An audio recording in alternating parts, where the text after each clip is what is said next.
Okay, this ride was no longer than 30 minutes, and these are some observations we had in that time.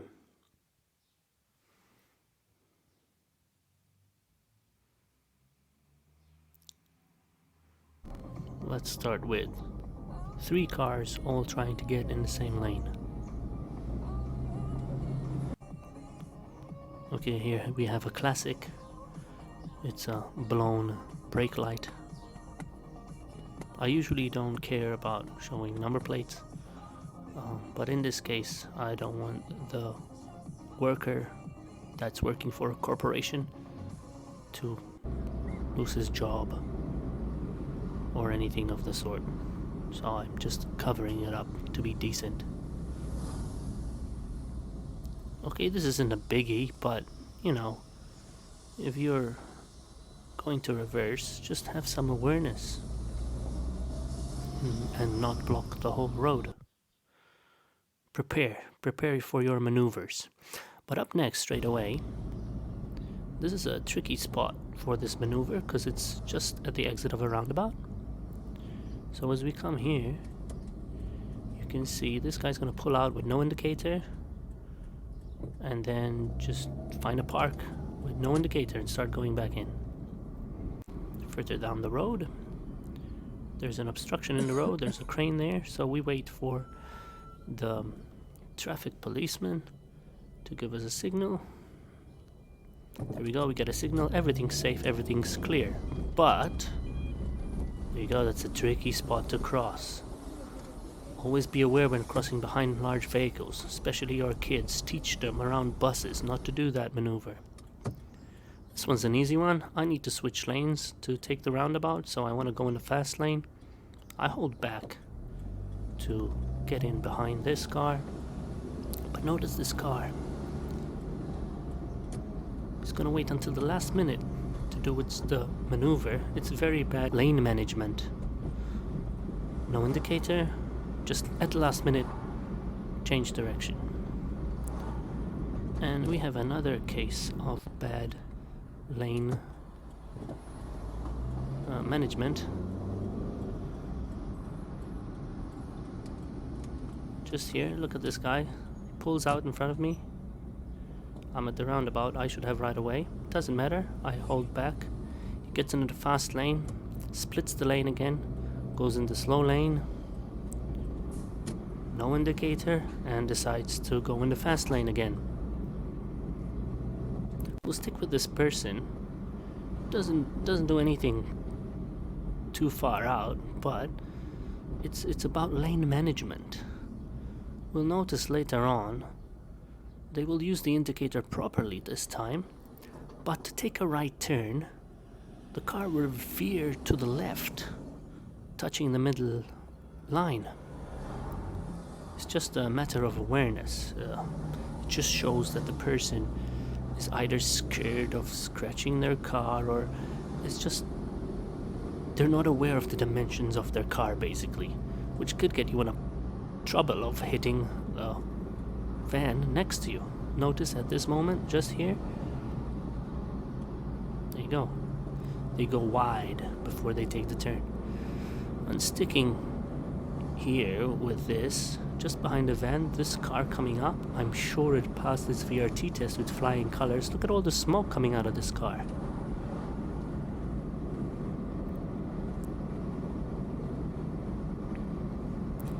Keep going down this lane. I mean, I'm sure someone can argue about securing your load properly on this van, but it looks like it's there, it's not going anywhere. So I'm not gonna complain about that, it looks safe. Mind you, this, in 30 minutes, we have collected 8 minutes of varying incidences or observation. That's an incidence every 4 minutes, or 26.67% of the whole journey. That motorbike just now could have filtered a bit slower so as not to scare the cars he's passing by. I'm all for filtering motorcycles. Lane splitting I have issues with. Filtering is very safe.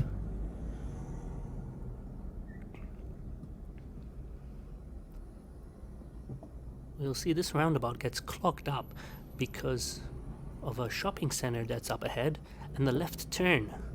This is very poor design right here. I would say the poor design on the part of the shopping center. So we're just here waiting at the roundabout, waiting for the right time. Everyone's going cruisy, but at this moment, this white car could have gone just a bit faster. I would have had enough time. But since I realized there wasn't going to be time, I took my time and waited. This motorcycle did a bit of a naughty here. He filtered through and cut the lane in front of me. It's not the wisest thing to do. He might have been better if he held back a bit. Notice here the problem that I mentioned before, but then notice the people emerging from the shopping center. This is always tricky. People come out and then split the lane and go on the fast lane straight away, no indicators or anything. Keep an eye at the far down on that van. He's gonna chuck a U-turn here, crossing a solid white line. Did you hear the tires screech? And only not to take this is the rest of the road. Look, it's about like 10 seconds further. There's a perfectly good roundabout that he could have used, but hey, I'm sure he saved some fuel by making that dangerous maneuver.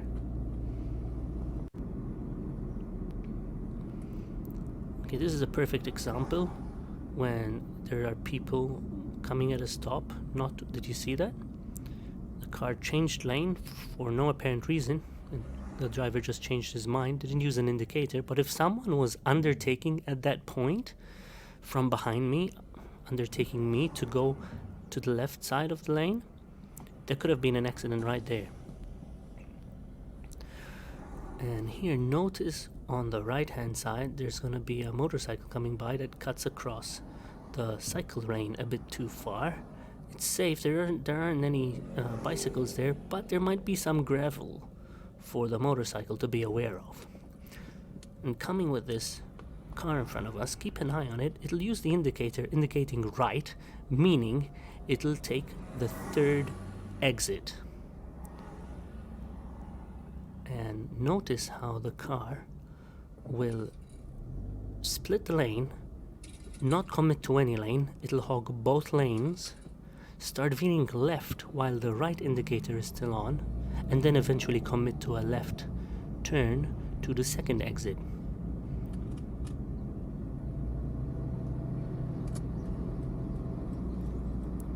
And this is typical here. It's just a cluster of people doing everything wrong. Speeding, trying to get in, not matching the speed, crossing the solid white line. But it's also a good point to notice how in these instances it's good to keep an eye out in your mirrors and do your head checks, because while this was happening in front of me, we'll go again through the same perspective, but look on the left hand side of me what was happening. Someone was quite eager to get in there. Just keep an eye out on these things, guys. If you enjoyed this content and want to motivate me, like, share, subscribe. Thank you for watching.